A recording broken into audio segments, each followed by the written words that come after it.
विधानसभा आयोजित केलेली आहे.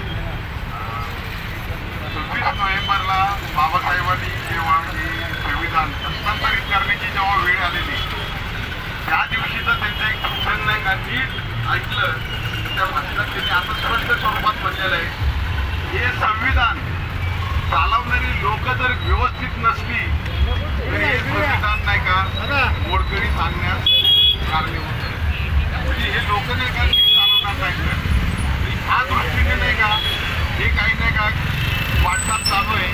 हे आत्ताची झालेले नाही का लोकसभा विधानसभा आणि ह्या विधानसभेचा निकाल हा कुठं वस्तुदर्शक नाही वाटत नाही का.